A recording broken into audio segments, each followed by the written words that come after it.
광주 MBC 아침 종합 뉴스.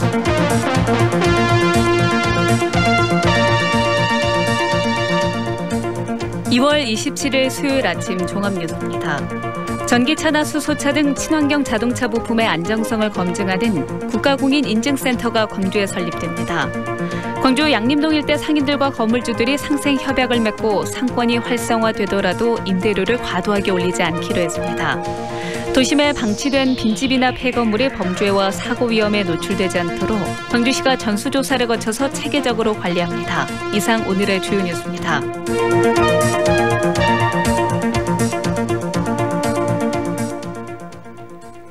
신차를 개발하면 시장에 내놓기 전에 정부의 인증을 받아야 합니다. 그동안에는 자동차 안전연구원이 그 역할을 전담했었는데요. 전기차나 수소차 등 친환경 자동차 부품의 안전성을 검증하는 국가공인인증센터가 광주 빅그린 산단에 설립됩니다. 김민정 기자입니다. 안전띠를 매지 않으면 얼마나 위험한지 실험한 자동차 안전연구원의 영상입니다.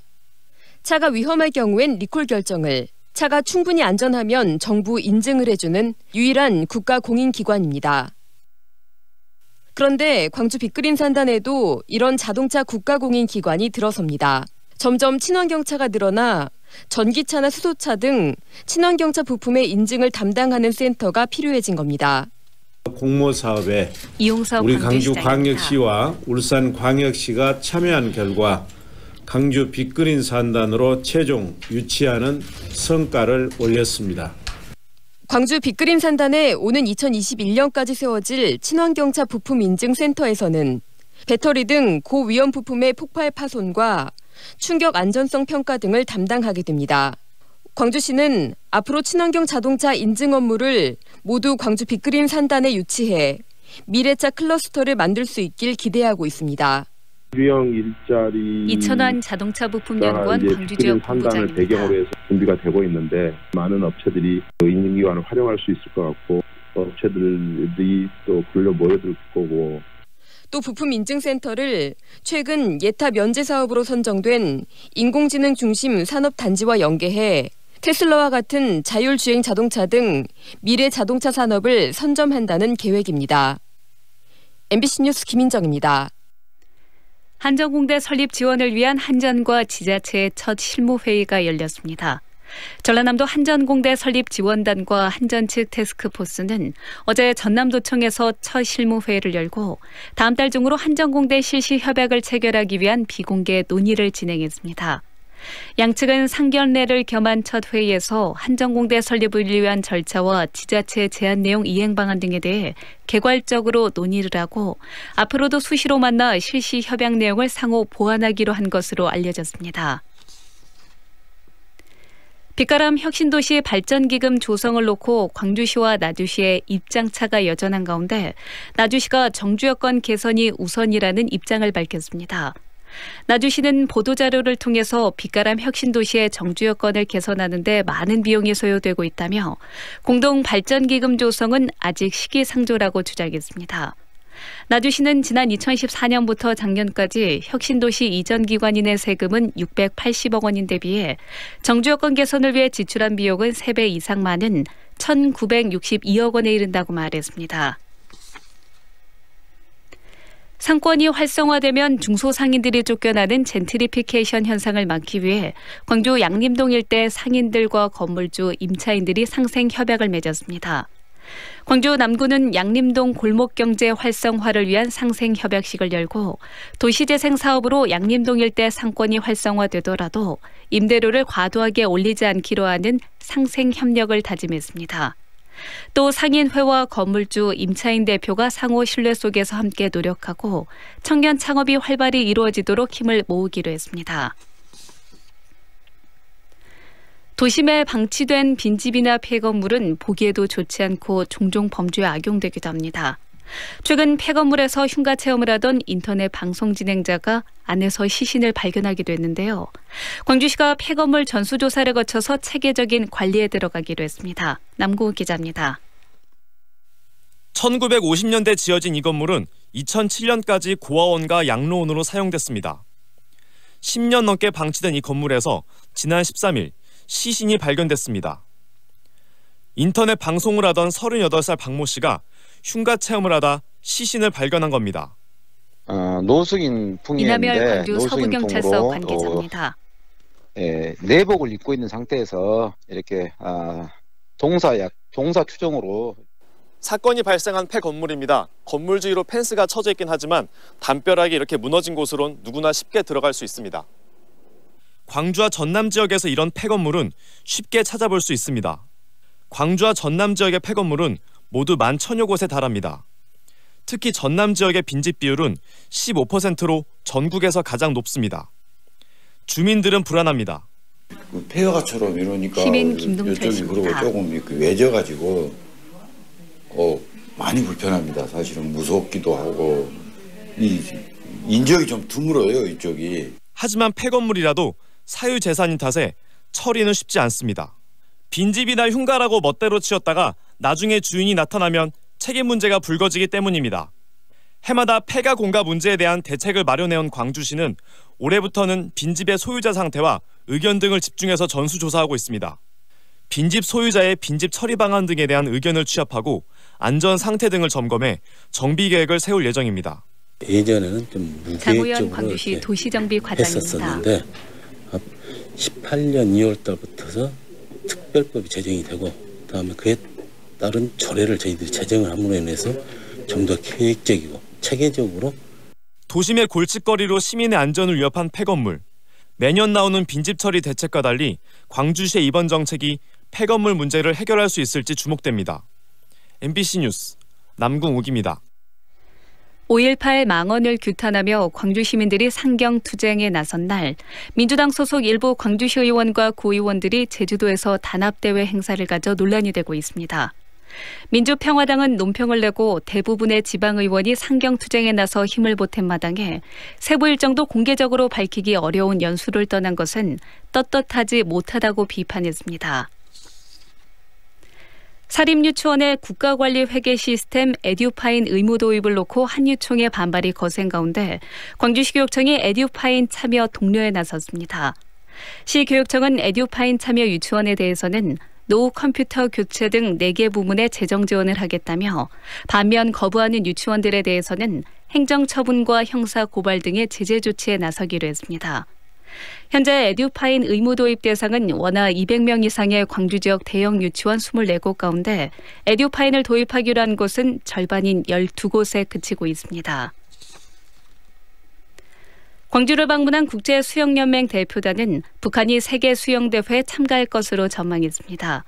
수영대회 조직위에 따르면 국제수영연맹 대표단은 광주를 찾아 경기장 등 시설을 점검하고 그동안 북한이 수영대회에 불참한 적이 없기 때문에 광주대회도 참가할 것으로 확신한다고 말했습니다. 또 현재 진행 중인 엔트리 등록 등 참가 요청을 북한에 계속하겠다고 덧붙였습니다. 광주시가 세계 수영대회 붐 조성을 위해서 시민 서포터즈 10,000명을 모집합니다. 희망자는 내일부터 한 달 동안 광주시나 자치구 동주민센터 민원실과 수영대회 조직위 홈페이지에서 신청하면 됩니다. 끝으로 날씨입니다. 오늘 광주와 전남 지역은 포근한 가운데 오후부터 비가 내리겠습니다. 아침 최저기온은 광주 4도, 영광 1도, 담양 2도 등 1도에서 7도 분포로 어제보다 3도에서 4도 정도 높겠습니다. 낮 최고기온은 기온이 크게 올라 대부분 지역이 12도에서 14도 분포로 평년보다 3도 정도 높겠습니다.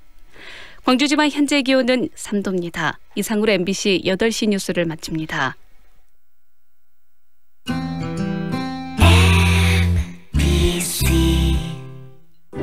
연기자 정동환입니다. 가끔 그 사람이 떠오를 때면 저도 모르게 하늘을 올려다봅니다. 누구나 그렇죠.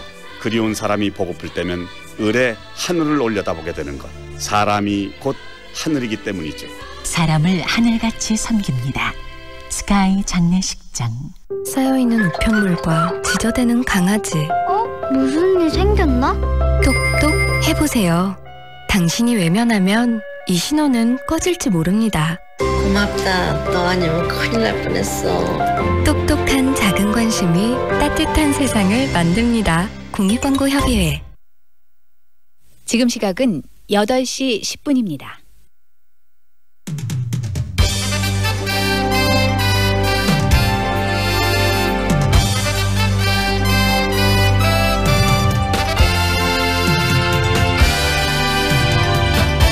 황동현의 시선집중. 황동현의 시선집중 2부 시작합니다. 오늘 베트남 하노이에서 북한 김정은 국무위원장과 미국 트럼프 대통령의 역사적인 만남이 있습니다.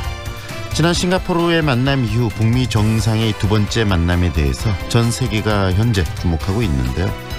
북한의 핵 폐기와 이 대북 제재, 경제 제재 해소가 주요 이슈가 될 것으로 보입니다. 북미 정상회담의 의미 그리고 이슈 오늘 정리하겠습니다. 김영석 전 통일부 차관과 인터뷰가 준비되어 있습니다. 보편적 복지가 확대되면서 많은 분들이 그 혜택을 받고 있는데요. 서민, 청년, 노인, 실업자 이런 특정 계층에 집중됐던 현금복지 수혜자들이 최근에는 전 생애 그리고 전 계층으로 확대되고 있는 양상입니다. 그런데 현직 자치단체장들이 복지가 일회성 현금 지급으로 추진되는 것에 대해서 우려를 보이고 있습니다. 선심성 푼돈이 아닌 실제 삶의 질을 개선시킬 수 있는 그런 복지 시스템이 구축돼야 된다는 이야기를 하고 있는데요. 서울시 성동구의 정원호 구청장으로부터 관련 이야기 듣겠습니다. 어제 이 시간에는 문재인 정부의 주요 국정과제인 도시재생 뉴딜 사업에 대해서 이야기를 좀 나눴었는데요. 어떤 우려점이 있는지 그리고 이 사업이 제대로 방향성을 가져갈 수 있기 위해서는 무엇을 해야 되는지에 대한 이야기를 좀 나눴습니다. 광주 지역도 지금까지 계속해온 3개 지역 그리고 작년에 5개 지역이 새롭게 지정이 되면서 8개 지역이 도시재생 뉴딜 사업 대상 지역이 되고 있는데요. 광주시가 행정 역량을 총동원해서 이 사업을 좀 성공시켜야 하지 않을까라는 생각이 듭니다. 오늘 광주시의 도시재생 뉴딜 사업 방향에 대한 이야기를 듣겠습니다. 광주시 문범수 도시재생국장과의 인터뷰도 준비되어 있습니다. 황동현의 시선집중 계속됩니다. 어우 추워. 여보, 농부가 짠 도라지 배즙 한잔 하세요. 역시 당신이 최고야. 애들은 유자 배즙으로 먹였어요. 나주 장수식품 농부가 짠 도라지 배즙 유자 플러스 배 아로니아 배즙으로 겨울을 건강하게. 나주 장수식품 061-332-9616. 반도건설 김현욱입니다. 짓는 곳마다 이슈가 된 반도요보라가 드디어 광주에 찾아옵니다. 남구의 미래가치를 누리는 곳, 혁신설계와 첨단 인공지능 ICT까지 와우! 미래가치도 생활가치도 유보라답게 남구 반도요보라 모델하우스 오픈 중. 문의 1800-0086 반도건설. 축제 파티가 있는 그곳엔 출장 뷔페 쿠바 하우스. 기업식 행사장 맛있는 음식이 필요한 그곳에도 출장 뷔페 쿠바 하우스. 출장 뷔페 필요한 곳 전국 어디나 찾아가는 출장 뷔페 쿠바 하우스. 062-351-7711. 2년은 금방. 이사 걱정 없이 내 집 마련을 원한다면, 호수공원과 테라스 거리, 생활을 생각한다면, 16개 공공기관 이전 예정까지 미래가치를 기대한다면 사랑으로 선택하세요. 광주 전남 혁신도시 사랑으로 부영. 061-337-8245 부영주택. 반도건설 김현욱입니다. 짓는 곳마다 이슈가 된 반도요보라가 드디어 광주에 찾아옵니다. 남구의 미래가치를 누리는 곳, 혁신설계와 첨단 인공지능 ICT까지 와우! 미래가치도 생활가치도 유보라답게 남구 반도요보라 모델하우스 오픈 중. 문의 1800-0086 반도건설. 오늘은 이 3가지를 기억하시면 좋겠는데요. 첫 번째, 탁한 공기입니다. 어제에 이어 오늘도 미세먼지 농도가 나쁨 단계에 머물러 있습니다. 비가 오지만 오후까지도 공기가 탁할 것으로 보여서 미세먼지용 마스크를 꼭 착용하시면 좋겠습니다. 두 번째, 비 소식입니다. 오늘 오후에 최대 1mm의 비가 내릴 전망입니다. 우산 꼭 챙기시길 바랍니다.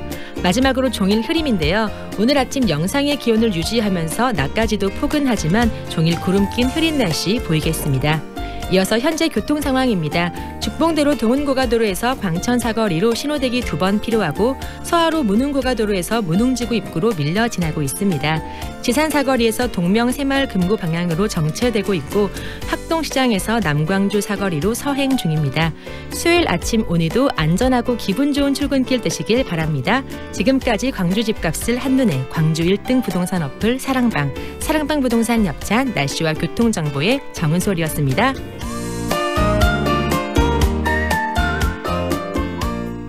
김정은 북한 국무위원장과 트럼프 미국 대통령의 2차 북미 정상회담이 오늘 오후부터 시작이 됩니다. 갑자기 추진된 싱가포르에서의 1차 정상회담과는 달리 많은 실무회담을 통해서 쟁점들에 대한 조율이 있었던 만큼 획기적인 합의들도 이번에 기대할 수 있다는 그런 말들도 나오고 있는데요. 오늘 있을 북미 정상회담 미리 짚어보겠습니다. 김영석 전 통일부 차관 연결합니다. 안녕하세요, 차관님. 네, 안녕하십니까. 네, 공식적으로 공표된 기간이 이틀간의 회담인데 구체적인 일정들이 나와 있으면 소개 좀 해주시죠. 예, 지금 현재까지 보면 이제 북한과 미국 양측이 발표한 바에 따르면 오늘 27일 날은 이제 간단한 이제 단독 면담이 있고, 네. 이어서 이제 친교 만찬이 있습니다. 소인수가 참여하는 친교 만찬이 있고, 그리고 이제 내일부터 해서 본격적으로 이제 단독 정상회담과 그다음에 여러 참모진들이 참여하는 확대 정상회담, 그리고 지난해 6월에 있었던 것 같은 이제 업무 오찬, 그리고 이제 양 정상 간의 합의문에 대한 공동 서명과 발표, 그리고 아직 뭐 확정되지는 않았습니다만은 이제 기자회견도 같이 할지 아니면 뭐 따로따로 할지, 지난번처럼 이제 트럼프 대통령만 할지 이런 부분은 지켜봐야 될 것 같습니다. 만찬을 시작으로 해서 이렇게 회담이 시작된다라는 것은 그만큼 또 충분히 서로 사귈 수 있는 관계를 만들고 좋은 분위기에서 본격적 회담이 들어갈 수 있는 그런 계기를 마련할 수도 있겠네요.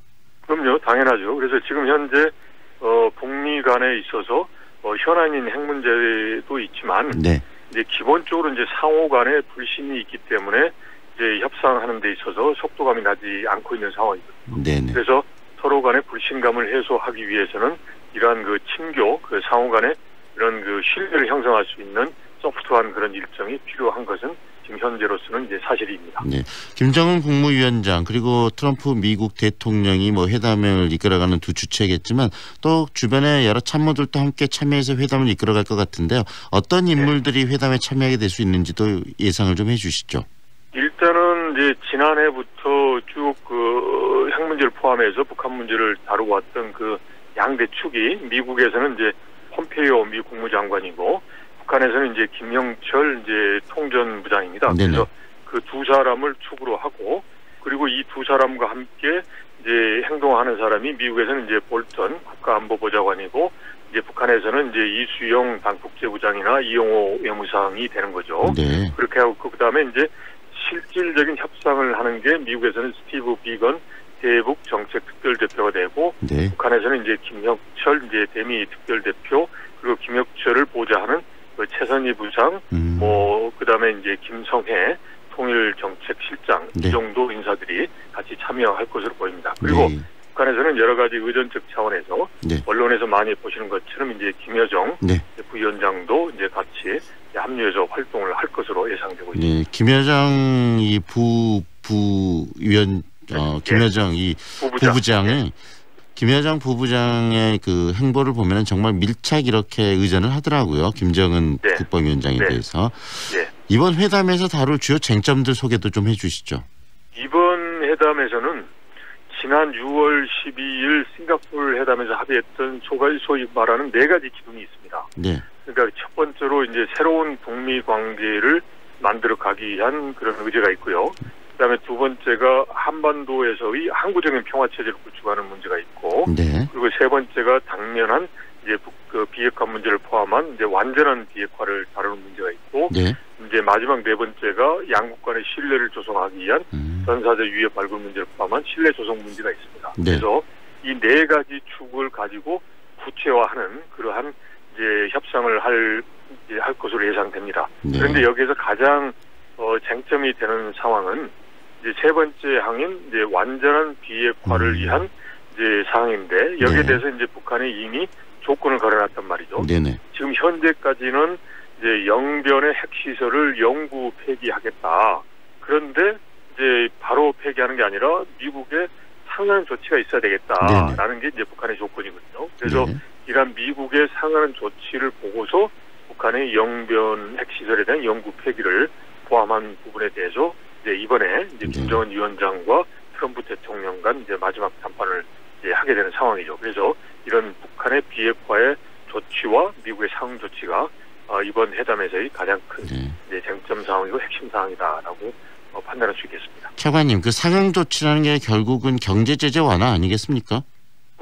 핵심은 그거죠. 지금 북한이 원하는 것은 이제 지금 현재로서 북한이 경제가 2015년 기준으로 마이너스 5% 이제 감소란 말이죠. 네네. 그리고 김정은 위원장이 이제 집권을 하면서 처음으로 강조했던 게 이제 더 이상 북한 주민들이 허리띠를 졸라매지 않도록 하겠다. 그러면서 사회주의 경제 강국으로 가겠다라는 게 본인의 지상 최고의 목표이기 때문에 그걸 가로막고 있는 가장 큰 걸림돌이 이제 안보리에 있어서의 그 국제사회 제재거든요. 그 제재 해제가 지금 현재 이제 북한이 가장 원하는 거고 그게 바로 미국의 상응 조치라고 하는 그러한 명분 하에 이제 들어가 있는 가장 큰 이제 몫인 거죠.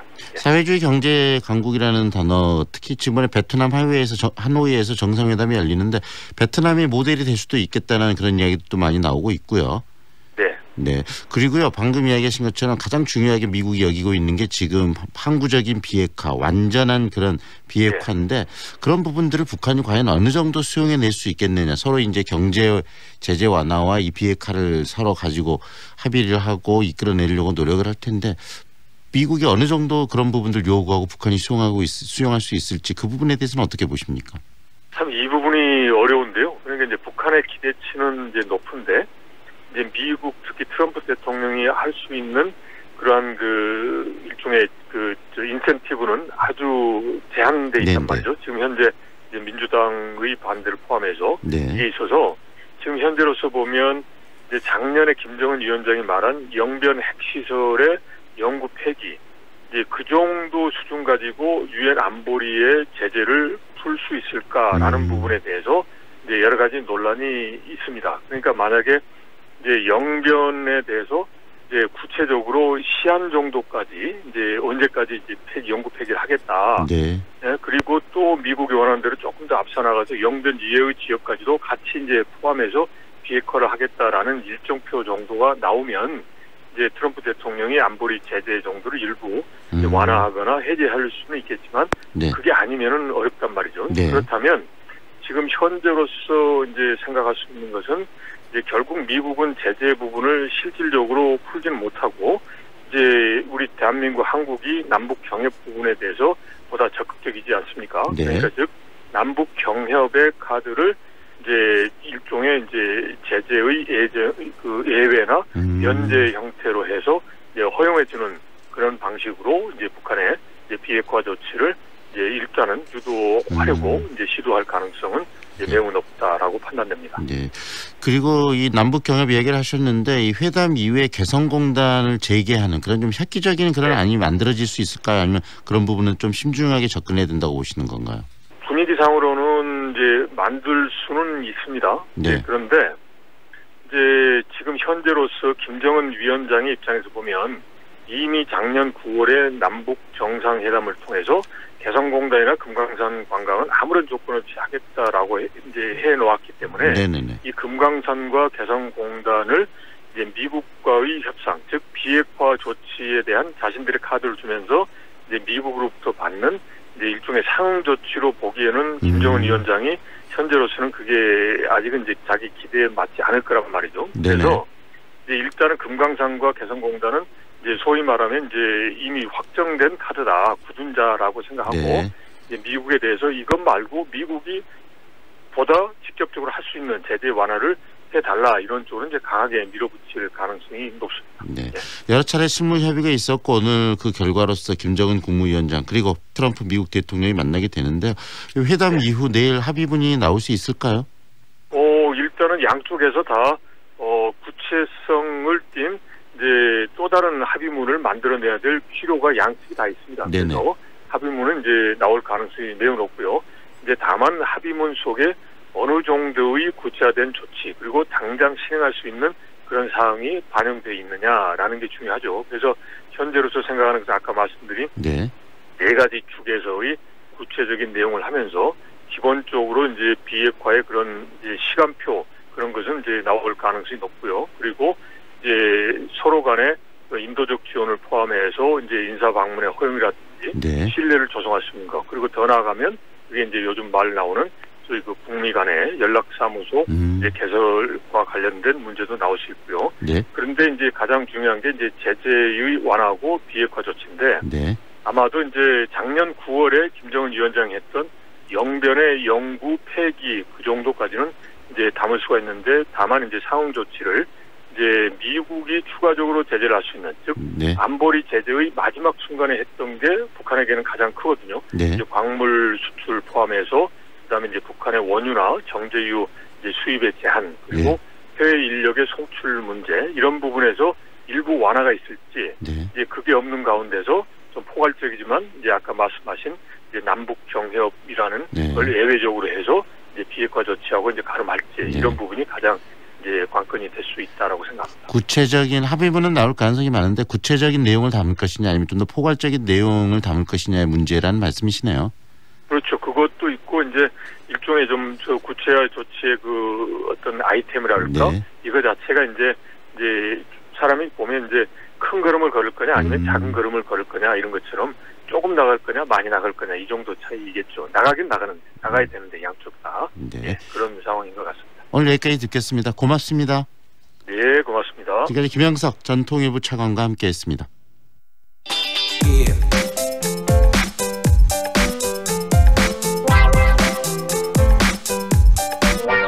최근 복지 정책을 보면은 청년 수당, 출산 수당, 노인 수당처럼 현금으로 지급하는 돈들이 많습니다. 그리고 금액도 각 지자체마다 다양한데요. 그런데 최근 서울의 한 현지 구청장이 현금을 바로 지급하는 이 현금형 복지 정책을 우려하고 있어서 눈길을 끌고 있습니다. 직접 만나보겠습니다. 서울시 성동구 정원호 구청장 연결합니다. 안녕하세요, 구청장님. 네, 안녕하세요. 네, 이 수당 성격의 현금 복지 정책이 요즘에 주요 이슈로 등장하고 있는데요. 현금 중심의 이런 복지 시스템, 구청장님께서는 어떻게 생각하십니까? 네, 현금 복지 급여는 여러 가지 형태가 있는데요. 그게 이제 현금 복지를 말씀드리자면 이것은 소득 재분배에 상당한 역할을 하고 있기 때문에 경제가 안 좋거나 요즘처럼 실업이 많거나 이런 경우에는 굉장히 필요한 내용이다라고 생각합니다. 네. 다만 이 현금 복지는 소득 재분배 효과가 있기 때문에 결국은 중앙정부 차원에서 전국적으로 동일하게 실시해야만이 네. 그 소득 재분배 효과가 옳게 나타나고요. 이걸 지방정부 차원에서 하게 된다면 오히려 소득이 불균형이 심화되는 형태로 나타나기 때문에 네. 제가 이런 부분에 있어서는 중앙정부 차원에서 통일적으로 진행돼야 된다라고 하는 것이 제 생각입니다. 네, 결국은 현금 복지 이렇게 수당을 지급하는 부분들은 소득 재분배 차원에서 그리고 현실적으로 서민들이나 열악한 환경에 계신 분들이 생활하는데 유용하기 때문에 필요는 하다. 하지만 이런 부분들이 지자체에서 경쟁적으로 추진하면서 금액 차이가 나고 그런 부분들은 좀 문제가 있을 수 있기 때문에 중앙정부 차원에서 일괄 지급하고 추진하는 게 맞다. 이렇게 보신다는 말씀이시네요. 네, 그렇습니다. 네. 그래야만 지방정부 재정력이나 인구에 따라서 네. 이렇게 오히려 소득이 불균형이 심화되는 이런 형태로 나타나는 것을 막을 수 있다고 생각합니다. 네. 그런데 요즘에 지방정부에서 경쟁적으로 수당 지급들을 많이 하지 않습니까? 예를 들면은 출산 수당 같은 경우에는 어느 군이나 어느 지역에 구에 갔을 때는 금액이 차이가 나고 그런 부분들이 있을 텐데 지금 성동구에서는 출산 장려금 같은 부분들 예를 하나 든다면 어떤 식으로 처리하고 지급하고 계시나요? 저희는 첫째 아이 같은 경우는 출산 장려금을 지급하지 않고 있고요. 네. 둘째부터 20만 원 그렇게 늘어가고 있습니다. 네. 그런데 이 강진이나 이런 데서는 굉장히 몇백만 원씩 지급하는 데도 있고 이렇게 이제 각 지자체마다 차이가 났을 때 이런 부분들이 문제가 발생할 수 있다라는 우려가 있으신 거 아니겠습니까? 어떤 문제가 있을 수 있을까요? 이제 예를 들면 이 어떤 곳에서는 이 아이 출산이 극히 낮기 때문에 극약 처방 형태로 해서 많은 출산 장려금을 하고 진행을 할 수 있고 어떤 데는 그렇지 않은 경우도 있을 수 있죠. 네. 그래서 이렇게 됐을 때 통일적으로 이루어지질 않기 때문에 거기에 따른 차이가 발생을 하는데요. 네. 사실은 이런 정책들에 대한 정확한 검증을 하지 않고 이런 정책들이 시행되고 있어서 오히려 문제라고 생각합니다. 이 출산 장려금이 출산율을 높이는 데 기여하고 있느냐 이 부분에 대해서 정확하게 체크를 해보고 기여하고 있다면 이건 전국적으로 통일적으로 해야겠죠. 네, 방금 말씀하신 것처럼 또 이런 그 수당이나 장려금들이 이 자치단체장들의 어떤 선심성 이런 식으로 또 왜곡될 수도 있는 거 아니겠습니까? 그 부분은 어떤가요? 이거는 굉장히 중요한 문제이기 때문에 선심성으로 하지는 않을 건데요. 네, 네. 그 자치단체 실정에 맞게 아주 이 중요한 정책으로 실시를 할 텐데 네. 예, 그런 데 있어서 이것이 이제 검증을 정확하게 하고 이게 효과가 있기 때문에 한다 이런 것이 아니고 다른 자치구에서 또는 다른 지자체에서 하기 때문에 한다. 이런 형태로 가면 이것이 옳지 않지 않느냐. 네. 그것을 제가 말씀드리는 겁니다. 그렇다면 지자체들이 그 끌어가야 될 이런 복지 시스템들이 이제 본격적으로 저희가 이야기를 좀 나눴으면 좋겠는데 이런 수당 중심은 중앙정부가 일관성 있게 같은 금액을 통일시켜서 하는 것이 적절하다는 데 대해서 많이 공감도 되고 저도 느껴지는데 지자체들은 그러면 복지 정책들을 어떤 방향으로 이끌어가는 게 적절하다고 보십니까? 네. 지자체마다 어떤 특징이 있지 않습니까? 실정에 맞는. 기초지방자치단체 같은 경우는 그 지역의 실정을 가장 잘 알기 때문에 그 지역의 실정에 맞는 복지를 해야 됩니다. 예를 들면 어르신들이 많은 곳은 상대적으로 많은 곳은 어르신들을 위한 복지시설을 많이 만들고 복지 프로그램을 제공해야 될 것이고요. 네. 또 아이들이 많은 곳은 아이들이 이용할 수 있는 어린이집이라든지 아니면 돌봄시설 이런 것들을 또 많이 만들어서 차별화된 서비스를 제공해야 지역마다 실정이 있을 거고요. 어떤 데는 또 실업이 또 상대적으로 높은 곳은 그런 실직자들이 다시 재취업할 수 있는 그런 시설들을 더 많이 만들고 그런 교육을 하고 또 일자리 창출을 위한 일을 하고 이렇게 지역의 실정에 맞는 복지 정책을 펼쳐야 된다고 생각합니다. 결국은 그 지역이 갖고 있는 특성을 충분히 고려한 그런 복지 시스템을 만들어야 되고 그것이 돈이나 수당으로 지급되는 게 아니라 시스템화 시켜야 된다는 이야기신 거네요? 네네. 그래야만 장기적으로 이제 일자리 또 늘어나고요. 네, 이거 인프라가 확충되기 때문에 장기성을 담보할 수 있습니다. 네. 예산들은 어떻습니까? 이런 서비스 복지를 하기 위해서는 많은 예산이 지속적으로 투입돼야 될 것 같다는 생각이 드는데 지자체에서 그런 예산을 지속적으로 확보하는 건 쉬운 것이 아닐 것 같다는 생각도 좀 듭니다. 네, 근데 앞으로는 이런 지금까지 직접 서비스를 제공하는 서비스 복지 효과가 네. 아주 크기 때문에 이런 것을 계속해야 되는데요. 지자체마다 이 자주 재정이 부족하기 때문에 이 부분들을 이제 현재 정부에서도 그런 입장을 발표했지만 지방으로 재정을 이관하는 이양하는 것들이 필요하다고 생각합니다. 네. 결국은 재정의 많은 부분들을 지방자치단체에게 이양을 하고 그런 부분들을 가지고 수당보다는 시스템을 만드는 서비스 복지를 해야 된다는 말씀이시네요. 네, 네 그렇습니다. 그리고 꼭 필요한 부분들은 중앙정부 차원에서 전국적으로 통일하게 실시해야 된다고 생각합니다. 네. 우리 구청장님께서 이런 이야기들 하시면서 쓰시는 용어 중에 하나가 이 복지 대타협이라는 말씀도 하셨어요. 언론에도 좀 나오고 그렇습니다. 그러던데 네. 구체적으로 이 복지 대타협이라는 건 어떤 의미인가도 소개를 좀 해주시죠. 네. 복지는 지금 제가 주장하는 대로 현금 복지는 중앙정부에서 하고 그다음에 서비스 복지는 지방정부에서 이렇게 서비스 차원을 경쟁하면서 지역 실정에 맞는 복지를 해야 된다라는 건 대부분 다 동감을 하는데요. 예, 문제는 그럼 어떻게 그렇게 할 것이냐라는 건데 그래서 저는 그렇다고 해서 중앙정부가 지방정부에서 하고 있는 현금 복지 정책을 강제로 이렇게 제어하거나 통제해서는 안 된다고 생각합니다. 네. 그건 지방자치 정신에 어긋나기 때문에요. 그래서 저는 오히려 필요한 것은 지방정부, 중앙정부 그리고 전문가들이 함께 모여서 현재 진행되고 있는 모든 현금성 복지 정책에 대한 정확한 평가를 하고 이것은 잘된 정책이니까 이건 전국적으로 동일하게 실시하자라고 결정할 게 있을 거고요. 또 이건 해보니까 별 효과가 없다라고 하면 이건 일몰을 시키는 거 자연스럽게 기한을 정해놓고 일몰 시키는 방식으로 그것을 함께 다 대타협을 통해서 정리를 하자. 그리고 나면 다음부터는 그렇게 지방에서 그런 정책을 실시할 리가 없고 중앙에서도 일괄적으로 진행이 되기 때문에 혼동 없이 진행될 수 있다라고 생각합니다. 현재 시행되고 있는 그 복지 시스템들이 너무나 지자체 또 중앙정부 이렇게 중복되어 있기 때문에 여러 가지 문제점도 나오기 때문에 이번 기회에 현재 쓰이고 있고 지금 이야기되고 있는 여러 정책들, 복지 정책들에 대해서 한 번쯤 점검도 필요한 시점이라는 생각이 드시나 보죠? 네네. 그걸 제가 이제 전체적으로 평가하고 네. 효과가 없는 건 일몰시키고요. 네. 그다음에 오히려 효과가 있는 지방정부의 정책들은 전국적으로 확산해서 중앙정부가 네. 통일적으로 진행하는 걸로 그렇게 합의하고 이 복지 대타협을 네. 들어가면 좋겠다 이렇게 생각합니다. 결국은 이 자치단체장들께서 모여서 이런 고민도 할 필요가 있을 것 같고요. 그다음에 실은 정당에서 이런 부분들 좀 정책으로 반영해서 이런 시스템들을 끌어가는 그런 고민들도 함께 해야 되지 않을까라는 생각도 좀 드네요. 네네. 이것은 전체가 다 같이 고민을 해야 될 문제 같습니다. 나라의 네. 미래가 걸린 문제이기 때문에요. 네. 오늘 여기까지 듣겠습니다. 고맙습니다.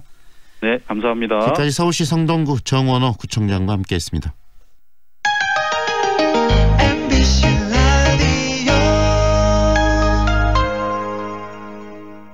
뭐해? 괜찮은 직업학교 찾고 있어. 아직 호남 직업 전문 학교를 몰라? 99년부터 13년 연속 우수훈련기관. 우리 쪽 공동훈련기관으로 재직자 향상 교육도 한대. 오, 역시 정보통인데. 하나 더. 지금 호남에선 국비교육생을 모집 중이래. 우와. 창의성이라는 것은 모든 것들을 다 창의성을 말로 하는 회사가 있고 여기가 회의실이야? 공간으로 경험하게 하는 회사가 있습니다. 공간이 하는 말이 경영진이 하는 말보다 잘 들립니다. 사무환경이 문화를 만듭니다. 퍼시스. 반도건설 김현욱입니다. 짓는 곳마다 이슈가 된 반도일보라가 드디어 광주에 찾아옵니다. 남구의 미래가치를 누리는 곳, 혁신설계와 첨단 인공지능 ICT까지 와우! 미래가치도 생활가치도 유보라답게 남구 반도일보라 모델하우스 오픈 중. 문의 1800-0086 반도건설. KTX 송정역과 상무대로의 쾌속생활, 첨단 IoT 시스템으로 품격은 올리고 명품 소형 설계로 부담을 낮춘 프리미엄 아파트의 완성.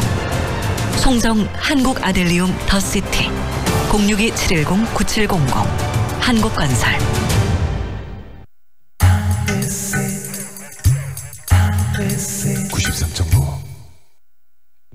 Feelings between the sheets. Why am I caressing my mama's fat knees? 세상을 보는 지역의 눈. 여러분은 지금 황동현의 시선 집중과 함께하고 있습니다.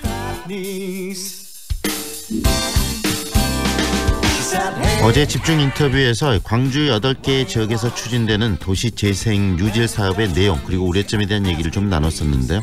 중요한 것은 지역민들의 관심과 참여 그리고 이 도시재생 뉴딜 사업을 끌어가는 광주시의 행정적 역량이라는 부분도 이야기가 좀 됐었죠.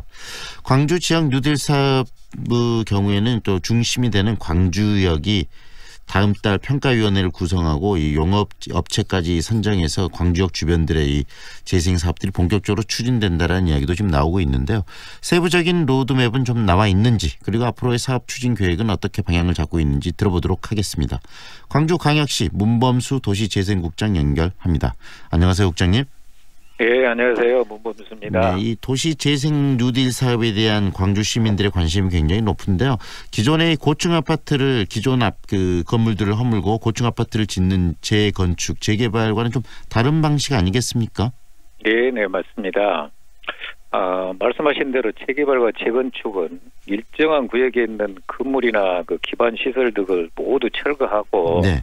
공동주택이나 그 근린 생활 시설 등을 건립함으로써 영세한 주민은 내몰림 현상을 초래하고 주민 간 갈등이 초래되는 그런 문제가 빈번하게 발생을 하고 있는 게 현실입니다. 반면에 우리 도시재생 사업은 인구 감소와 주거 환경의 노후와 또 산업 구조 변화 등으로 이 쇠퇴해져가는 도시를 사회적, 경제적, 물리적, 환경적으로 활성화시키는 사업입니다. 좀 더 쉽게 말씀드리자면 도로 상하수도 등 열악한 생활 SOC와 노후 불량 건축물을 정비해서 정주 여건을 개선함으로써 주거 복지를 실현하고요. 마을 사람들이 옹기종기 모여 담소를 나눌 수 있는 커뮤니티 공간을 조성해서 사회 통합을 실현하도록 하고 있습니다. 또한 공태가 등을 정비해서 공방이라든가 게스트하우스, 카페촌 등 새로운 일자리를 창출함으로써 도시 경쟁력을 강화하고 지역 경제를 활성화시키는 그런 사업입니다. 결국 국장님, 원주민들이 거기에서 생활하면서 환경이 더 긍정적이 될 수 있는, 좀 개선될 수 있는 것들을 만들어내겠다는 거 아니겠습니까?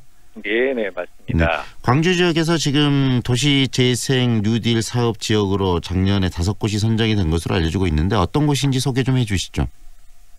네, 그 작년에 5개소가 선정되었는데요. 네.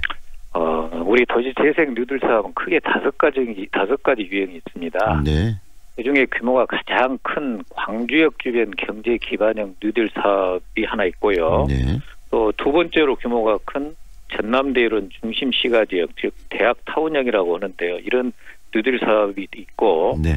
또 기반 시설을 중점 정비하는 주거지 지원형 사업인 우리 동구 동명동이라든가 서구 농성동, 남구 사직동 3곳이 있습니다. 그래서 총 5곳이 되겠습니다. 네.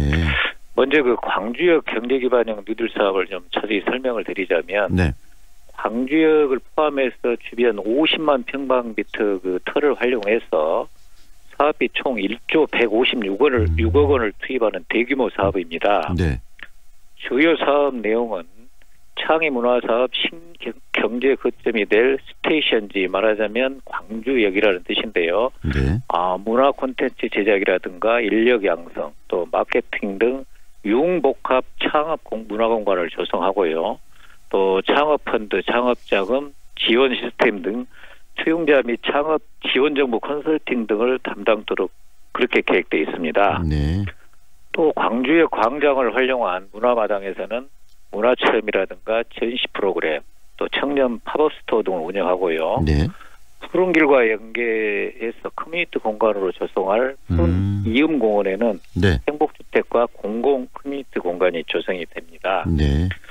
그리고 이제 중심 시가 지역인 전남대 캠퍼스 타운형 그 도시재생 사업은 네. 대학 자산의 일부를 사회 환원을 통해서 지역사회에 기여하고 네. 또한 청년 창업 등 대학과 인접한 곳의 상권 활성화를 위해 추진하는 그런 사업입니다. 네. 주요 사업은 사업 내용은 전남대 정문과 북구청 사이 그 담장을 허물어내고 네. 지역 공원센터를 건립해서 대학 자산과 연계한 도시재생 어울림 플랫폼을 구축해서 네. 청년들의 창업 기반을 조성하고 기술 창업도 지원하고자 합니다. 네. 아울러 그 지역 내 상업 거점 시설인 평화프라자 그 지하에는 네. 글로벌 라운지를 조성해서 유학생이라든가 학생, 지역 상인을 연계하여 지역 상권 활성화를 할 수 있는 거점으로 조성할 계획입니다. 네. 그리고 나머지 그 동구 동명동 네. 사업은요, 그동안에 그 재개발 사업지구로 묶여 있어서 장기간 추진되지 못한 그런 재개발 지구를 해제해가지고 노후 불량주택과 방치된 공폐가 등을 활용해서 네네. 기반 시설을 확충해주고요. 네. 주민 역량 강화 사업을 통해서 지역 정체성을 회복하는 그런 사업입니다. 네. 또 서구 농성 일동은 80년대 건축된 아주 낮은 노후 주거 밀집 지역인데요. 네. 주택 재정비라든가 청년 임대주택 공급 등 그 네. 주거 복지 사업과 또 마을 주차장, 커뮤니티 센터 등 생활 편의 시설을 공급해주는 사업인데요. 네. 안심 어린이 공원과 주차장 건립, 또 빈 점포를 활용한 마을 반찬 가게, 네. 또 마을 카페 등을 조성해서 일자리를 창출할 계획이고요. 네. 남구 사직동은 사직공원 옆으로 그 동물원이 생각이 날 수 있도록 네네. 추억의 예술 동물원길을 조성해주고요. 네. 광주 천배를 따라서 현재 그 조성되어 있는 애견 상점을 특화한 네. 애견거리 활성화 사업을 추진해서 지역 경쟁력을 향상시키도록 할 계획입니다. 5개 지역이 다 나름대로의 특성을 고려한 그런 사업 계획들이 가지고 지금 계신다는 이야기신데요. 이 사업, 특히 뭐 광주역 같은 데는 1조가 넘는 예산이 투입된다는 말씀도 하셨는데 이 사업의 기간은 어떻게 됩니까? 뭐 1년 단위로 되는 건 아닐 것 같고 장기적인 플랜을 가지고 추진하시는 거죠? 네네, 그렇습니다. 보통 사업 기간은 3년에서 6년까지로 돼 있습니다. 네. 제일 아까 말씀드린 대로 규모가 큰 광주역 경제 기반형은 우선 마중물 사업으로 국비 250억 원과 시비 250억 원 등 총 500억 원을 6년 동안 나누어서 투입하고요. 네. 아울러서 그 민자 사업으로 7,493억 원을 투입하는 등 총 1조 156억 원을 6년 동안 투입하고요. 네. 중심 시가지형인 전남대 캠퍼스타운형 사업은요. 국비 지원이 150억 원이고 시비와 구비가 또 150억 원. 네. 또 전남대에서 100억 원 등 총 400억 원을 5년 동안 투입을 합니다. 네.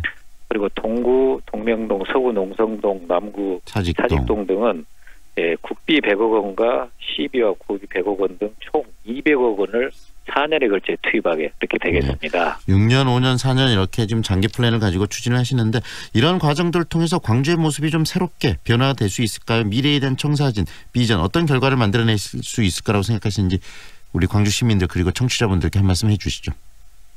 네, 우리 광주에서는 이런 거 도시재생 사업을 통해서 우리 민선 7기 광주만의 그 특색 있는 즉 다시 말하면 그 광주다움 회복과 사명이 깃든 그런 도시재생 사업을 추진코자 아주 적극적으로 쓰고 있습니다. 네. 우리 시장님께서 항시 주장하시는 그 광주만의 고유하고 독특한 유일한 것을 발굴해서 네. 시 전역에 확산시켜서 상품화 브랜드화 해서 좋은 일자리를 만들고 지역 경제를 살리는 것이 바로 광주다움을 회복하는 것입니다. 네. 이 광주다움 회복과 또 삼향 즉 의향 광주만이 갖고 있는 정의로움 또 네. 예향 전통 문화예술 미향 맛깔스러운 음식 등 삼향을 재생사업에 접목시켜서 네. 도시 경쟁력을 강화시키고 또한 그 민관 거버넌스 구축 등을 통해서 지속적으로 도시 발전을 향상시키려고 노력하고 있습니다. 네, 결국 말씀하신 이런 그 삼향이 실행이 되고 정말 광주만의 모습을 갖춘 그런 결과들이 좀 만들어졌으면 바람을 모두 갖지 않을까 싶습니다. 오늘 여기까지 듣겠습니다, 국장님. 고맙습니다. 네, 감사합니다. 수고하십시오. 광주광역시 문범수 도시재생국장과 함께했습니다.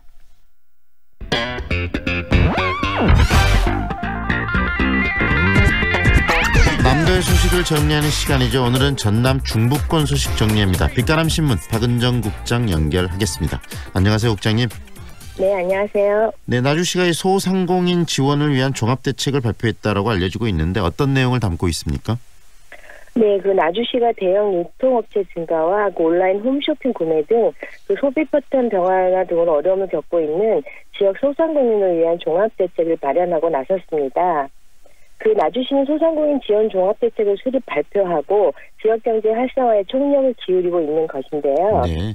그 먼저 나주시는 총 20억 원의 규모의 주민소득 융자 지원 사업을 통해 연 1%의 저리로 2년 거치 4년 균분 상환의 조건으로 소상공인의 창업과 운영 자금을 지원합니다. 그 무담보와 7등급 이하의 저신용자의 경우는 그 원활한 대출을 위해 전남 신용보증재단을 통해 40억 원의 그 특별 보증을 제공하는 등 네. 그 소상공인이 겪는 자금난의 돌파구를 마련합니다. 또 그 3월부터 지역화폐인 나주사랑 상품권 구매 할인율을 기존 2%에서 5%로 상향 판매하고요. 또 판매 목표액을 작년도 대비 3배 상승한 50억 원을 책정하는 등 그 상품권 사용 활성화를 통해 지역 순환경제 조성에 박차를 가할 계획입니다. 네, 앞전에 나주시가 관공서와 공공기관 구내식당 의무 휴무제를 도입한다는 이야기도 해주셨는데요. 곁들여서 또 많은 고민들을 하고 또 정책에 반영하려고 노력을 하네요. 예, 그렇습니다. 이 밖에도 나주시는 관내 전통시장과 상점가의 깨끗하고 그 편리한 환경 조성을 위해 그 업소당 500만 원을 보조하는 등 그 위생업소 시설 개선 사업비를 작년도 대비 2배 상승한 2억 원으로 책정 투입합니다. 네. 그 나주를 대표하는 전통시장인 목사골 시장은 총 9억 3천만 원 투입해 시설 현대화 사업을 추진하는데요. 네. 그 이외에도 관내 기관과 단체 임직원들이 참여하는 그 전통시장과 지역 상점가 이용하기 운동을 지속 전개할 방침입니다. 그 나주시는 소상공인 지원 종합대책을 마련을 위하여 소상공인 단체 대표와 지원기관에 참여하는 현장 소통 간담회를 추진했고요. 네. 또 그 확대 간부회를 나주 목사골에서 개최해 상인들의 현장 목소리를 청취하고 지역경제 활성화 대책 논의 과정 등을 거쳐 최종안을 확정했습니다. 나주시는 종합대책의 효과적인 추진을 위한 행정기관 간 소상공인 지원 CF팀 운영과 더불어 전국 상인연합회, 한국외식업중앙회 나주지부 등 14개 상인회와 협의 대표자, 그다음에 소상공인시장진흥공단 나주센터, 전남신용보증재단 나주지점 등이 참여하는 그 소상공인 지원 협의회를 구성해 그 종합대책의 그 정점과 분석, 추진 실적 평가를 그 연 2회에 걸쳐 실시할 예정입니다. 네, 나주시 이야기는 그렇게 정리를 좀 해주시고요. 화순군도 좀 들었으면 좋겠습니다. 화순군은 귀농귀촌 2,000세대를 유치한다는 목표를 세웠다고 하는데 어떤 뭐 구체적인 방안들에 대한 고민이 좀 있겠죠? 네, 그렇습니다. 그 하순군은 도시는 귀농귀촌 이제 총력을 기울이고 있는 것인데요. 네. 그 하순군은 올해 귀농귀촌 2,000세대 유치를 목표로 관심 단계, 실행 단계, 정착 단계별로 맞춤형 지원 정책을 추진할 계획입니다. 그 모두 7억 8천여만 원을 들여 귀농, 농업 창업과 주택구입 자금 지원 등 3단계 20개 사업을 추진하는데요. 네. 그 하순군은 최근 지역 유입 인구 중 귀농귀촌 인구 비율이 높다는 점에 주목하고 있는 것입니다. 네. 그 농촌의 인구 감소 대응책으로서 실효성이 높고 초고령 사회에 접어든 하순에서 특히 그 늙어가는 농촌에 활력을 불어넣는 효과가 크다고 분석하고 도시민 유치에 더 적극적인 것인데요. 네. 그 이를 위해 하순군은 귀농귀촌의 그 갈등 해소 정책, 새내기 영농체험 농장 교육, 농촌 그 문화체험 프로그램, 귀농가족 안심정착 지원 사업 등 그 차별화 정착으로 도시민의 눈길을 잡겠다는 계획입니다. 그 정책 차별화와 함께 하순군은 도시와의 접근성, 사통팔달의 진력 입지 여건 등을 부각한 홍보 활동도 펼치고 있는데요. 네. 그 국가통계 포털 귀농귀촌인 그 통계에 따르면 2014년부터 2017년까지 하순 귀농귀촌 인구는 그 2,100여 명에서 2,300여 명을 유지해 왔습니다. 네. 그 지난해 2018년은 귀농귀촌한 세대는 1,793 가구였고 인구는 4,265명으로 그 귀농귀촌 가구는 많이 늘지 않았지만 인구는 큰 폭으로 증가했는데요. 네. 그 지역경제 활성화와 인구 유입에 이바지하는 귀농귀촌인이 농업 농촌에 새로운 활력을 불어넣는 주체가 될 수 있도록 기대되고 있습니다. 그 이런 가운데 이들의 안정적인 정착과 지속 가능한 귀농귀촌에 그 필요한 정책 발굴이 중요할 것으로 보입니다. 네, 담양군에서는 이 담양과 광주 연계 투어 프로그램인 대한민국 테마여행 10선 여행 프로그램을 지금 진행한다고 하는데 어떤 프로그램인지 구체적으로 설명 좀 해주세요. 네, 그 담양군은 광주 광역시와 지역 연계를 통한 그 상생 발전과 남도 음식의 체험을 위해 그 대한민국 테마여행 10선 힐링이 되는 단빛 맛기행 여행 프로그램을 운영하고 있습니다.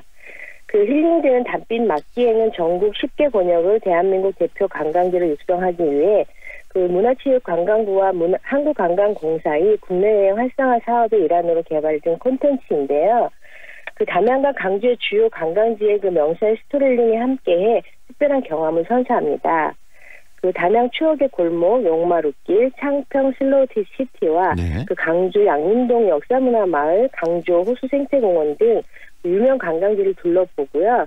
그리고 또 담양의 농가식당에서 즐기는 유기농 쌈밥, 한상 가득 푸짐하게 차려진 강주 한정식 등을 맛볼 수 있습니다. 네. 그리고 또 약초장아찌 만들기, 책 만들기 등 관광객이 직접 오감을 그 지역을 느끼면서 지역에 도움이 되는 공정 여행으로 진행되는데요. 또 당일 코스뿐만 아니라 1박 2일 투어 코스 프로그램도 운영하고 있습니다. 그 입소문을 타고 부산, 순천, 제주 등에서 단체 여행으로 인기가 높은데요. 네. 그 힐링이 된 단빛 맛기행은 오는 5월까지 운영됩니다. 네, 광주와 그리고 담양이 함께 연계해서 프로그램을 짰다. 굉장히 많은 분들이 좀 외집 분들이 관심을 갖지 않을까 싶고요.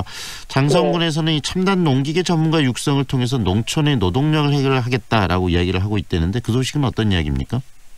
네, 그 장성군이 첨단 농업기계를 활용한 스마트 농업을 보급하고 그 농촌 고령화에 따른 노동력 부족 문제를 극복하기 위해 그 첨단 농기계 자격증 취득 교육을 지원합니다. 네. 그 장성군은 농업 분야에서 병해충 방제, 종자 파종 등 다양한 활용으로 인기가 있는 농업용 드론의 자격증 반과 그 최근 활용도가 높아지고 있는 첨단 농업 기계인 굴삭기와 지게차 교육관을 운영하는데요. 네. 그 농업용 드론 자격증반과 굴삭기 지게차 면허반의 교육은 전문 교육기관을 통해 진행되고요. 또 보다 많은 농업인들이 참여할 수 있도록 농환기인 2, 3월에 운행될 계획입니다. 네. 그리고 아울러 평균 300만 원 가량인 드론 교육비와 25만 원 가량의 굴삭기 지게차 교육비에 그 50%를 군비로 지원하여 농업인의 부담을 크게 줄였는데요. 네. 그 농업용 드론 자격증만 교육은 자격증 시험에 필요한 항공 법규, 항공 기상, 비행 이론 및 운용법 등 그 이론 교육이 진행되고요. 또 실제 비행 훈련을 해보는 체계적인 실습 교육으로 이루어집니다. 네. 그런데 굴삭기 지게차 면허반 교육은 굴삭기 지게차 안전 교육이 진행되고요. 네. 정비 교육과 굴삭기 지게차 작동법과 주행 실습으로 진행됩니다. 네. 국장님 오늘 말씀은 여기까지 듣겠습니다. 고맙습니다. 네, 감사합니다. 지금까지 빛가람신문 박은정 국장이었습니다. 프리미엄 SUV의 모든 기준 집 그랜드 체로키. 오프로드의 강력과 온로드의 유연함에 최저 5,330만 원의 파격적인 가격으로 경험하라. 오직 2월 한 달간 집 그랜드 체로키. 지금 지부전시장으로 문의하세요. 반도건설 김현욱입니다. 짓는 곳마다 이슈가 된 반도요보라가 드디어 광주에 찾아옵니다. 남구의 미래 가치를 누리는 곳, 혁신 설계와 첨단 인공지능 ICT까지 와우! 미래 가치도 생활 가치도 유보라답게 남구 반도요보라 모델하우스 오픈 중. 문의 1800-0086 반도건설. 거시기 나무가 거시기에 크고 좋다면서? 거시기에 미쳐본 장홍조 씨가 천사의 섬 신안에다가 제대로 거시기해버렸지. 근데 거시기가 뭔 나무요? 줄기, 잎, 열매까지 약재로 쓰는 신안 꼬집뽕이지. 검색창에 신안 꼬집뽕. 주문전화 061-271-8395. 반도건설 김현욱입니다. 짓는 곳마다 이슈가 된 반도요보라가 드디어 광주에 찾아옵니다. 남구의 미래 가치를 누리는 곳, 혁신 설계와 첨단 인공지능 ICT까지 와우! 미래 가치도 생활 가치도 유보라답게 남구 반도요보라 모델하우스 오픈 중. 문의 1800-0086 반도건설. 황동현의 시선집중 2월 27일 수요일 순서는 여기까지입니다. 오늘도 함께해 주셔서 고맙습니다.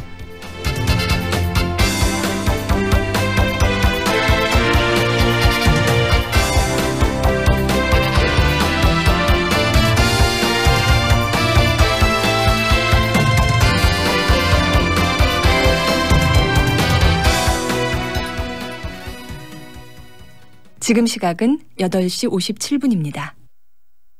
사람은 자연에서 태어나 자연으로 돌아갑니다. 고귀하고 소중한 분들의 편안한 안식처. 이제 장성 자연숲 추모공원 수목장님에서 만나보세요. 10헥타르의 드넓은 공원형 자연장지. 자연숲 추모공원 수목장님은 장성군 산림조합이 조성, 운영합니다. 반도건설 김현욱입니다. 짓는 곳마다 이슈가 된 반도요보라가 드디어 광주에 찾아옵니다. 남구의 미래 가치를 누리는 곳, 혁신 설계와 첨단 인공지능 ICT까지 와우! 미래 가치도 생활 가치도 유보라답게 남구 반도요보라 모델하우스 오픈 중. 문의 1800-0086 반도건설. 커피 문화를 선도하는 라스토리아 커피학원에서 바리스타 국비 과정 및 일반 과정 훈련생을 모집합니다. 구직자를 위한 바리스타 실무 과정, 재직자를 위한 바리스타 자격 과정. 라스토리아는 당신의 꿈을 응원합니다. 일곡지구 사거리 라스토리아 커피학원 062-575-5613. 우리 기업을 사랑하는 지역민의 마음. 그 마음이 만든 지역 경제의 밝고 희망찬 내일. 더 크게 성장할 수 있도록 광주 전남의 기업을 많이 응원해주세요. 지역 기업을 사랑합시다. 이 캠페인은 지역거점 항공사 에어필립과 코바코가 함께합니다. 안녕하세요. 저는 광주 학생 독립운동 기념사업회 이사장을 맡고 있는 최철입니다. 광주 학생 독립운동은 광주와 전라남도에서 시작을 해서 전국과 해외로까지 번진 일제치하의 3대 독립운동 중에 하나였고요. 나라의 독립을 위해서 정말로 목숨을 걸고 외쳤던 것이나 그 이후로 4.19도 있었지만 또는 저희들 민주혁명뿐만이 아니고 5.18에 이르기까지 젊은 사람들이 불의에 한가한 것은 저는 똑같은 의미가 있었다고 봅니다. 그게 지금까지 광주 학생 독립운동이 살아있는 것이며 이 지역을 의향이라고 하는 것이 바로 그런 것이 아니었는가 하는 생각이 듭니다. 불의에 항거했던 외세나 독재에 항거했던 뜻을 잊지 말고 되새기면서 그 얼을 이어받았으면 좋겠습니다. 광주 MBC가 청년들의 꿈을 응원합니다. 청년의 꿈을 키우는 남도 청출어람. 이 캠페인은 글로벌 공기업 한국노무총공사와 함께합니다. AM 819kHz, 표준 FM 93.9MHz, 광주 MBC 라디오입니다. HLCN, 친구처럼 다정한 연인처럼 MBC 문화방송. 여러분의 다정한 친구 광주문화방송이 9시를 알려드립니다.